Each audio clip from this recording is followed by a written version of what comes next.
football. It's personal between me and you, and I'm going to do you some serious harm, you big stiff idiot.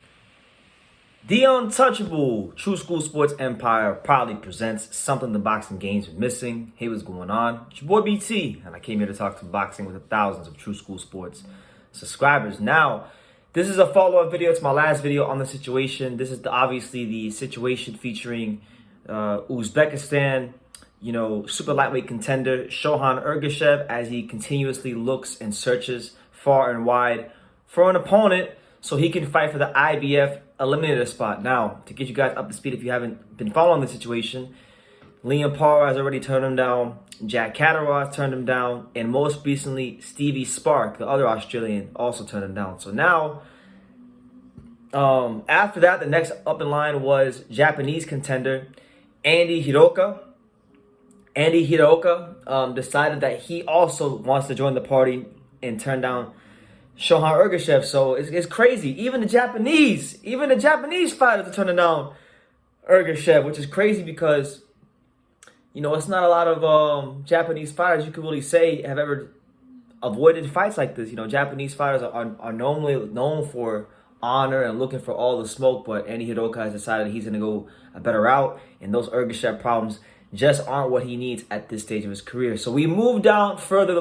We move further down the list, and it gets even more interesting. The plot thickens even better because the next guy in line who could potentially take this fight with Ergashev is none other than New York City's very own Africa. They call him Africa, but his actual name is Richardson Hitchins. Richardson Hitchins, he's been in the news a lot recently. This is the same Richardson Hitchins that was calling out Liam Parra, trying to make a fight happen on Twitter with him. There's the same Richardson Hitchins that got into a big social media spat with Devin Haney recently, while Devin Haney was in the Middle East and partaking in the festivities there.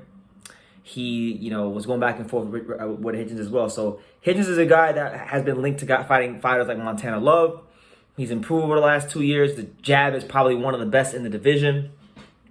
And I'll be honest, if there was ever a fight that I'd love to see fall through that would really make me a believer in Richardson Hitchins, it would be this fight right here, because Shohjahon Ergashev is an extremely dangerous fighter. We're talking about 23-0, 20 knockouts, big punching in both hands, extremely vicious. If you've watched any of his fights against the likes of Sonny Fredrickson and Mike Hal Fox and some of the other fights he's had, he really has this mean streak to him, and he does it in a way where he maintains his fundamentals, and he really is going in there to take your head off. He lives that life of a warrior.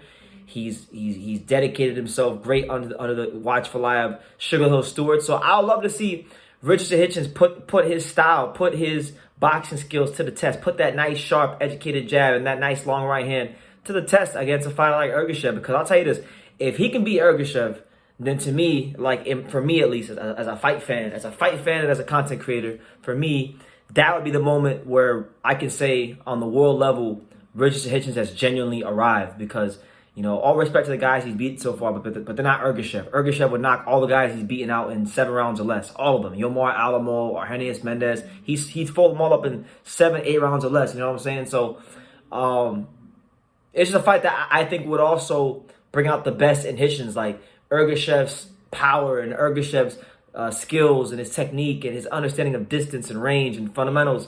These things could be very problematic for a guy like Hitchins. And I think because of that, if he's really like that, if he's really like a top grade upper echelon fighter, then guess what? Ergashev's gonna find a way to go ahead and or Hitchins, I should say, he's gonna find a way to win and go ahead and beat him. So it's a great fight. More of a guy who's a pure boxer. Hitchins doesn't have the most power in the world, but he's a very, very, very technically sound fighter. Taking on a guy in Ergashev who's really like a seek and destroy fighter with fundamentals. He's a front foot dominant fighter with great fundamentals. That's how I describe Ergashev watching him fight. So I love this fight, and he's the next one in line. So we will see. The clock is ticking. What will Richard Hitchins do? Hopefully he doesn't let New York City down, and him and his great manager Keith Conley, they go ahead and they take the fight, because this is a fight that I think would be great for the division. And let's call a spade a spade. We've seen it already. A lot of guys aren't exactly jumping up to fight Shohjahon Ergashev. and for good reason, you know. And a lot of fighters, believe it or not, are not really going to be running to fight Richardson Hitchins. You know, that long jab, the skills he has, the patience he has. You know, they can talk all they want about his power or maybe lack thereof, but that kid can fight his ass off. And when you fight him and he puts that jab on you, he starts painting you with that jab, you know, you're going to be looking like you were in a fight, that you got beat up, you know. So this is a fight to me where it's like it's high risk, low reward versus high risk, low reward. The winner of this fight, I think, is going to be in line for a title shot, you know, and you know, the winner's looking at Subriel Matias fight. So I think either one of these guys against Subriel Matias would be a great fight. Obviously, Matias is known as like what people think Dave Benavidez actually is. That's what Matias actually is, you know. He's an absolute monster. He beats people up and he sends them to the hospital on a routine basis. So I feel like either one of these guys would present some interesting stylistic matchups for Matias if they fight each other, and the winner of this fight then gets a shot at Matias. But that's the news. Let me know what you guys think in the comments down below. Do you think Richardson Hitchins takes the fight against the Uzbek boogeyman, Shohjahon Ergashev? Let me know in the comments down below. Make sure you guys take the time to subscribe. And like I say in every single one of these videos, you can love me or you can hate me. But I'm just a kid from Daniel. So until next time, take care, guys. Thank you for watching another video on the untouchable True School Sports Empire. For more great boxing content just like this video, click right here and make sure you subscribe. Much love from sunny South Florida.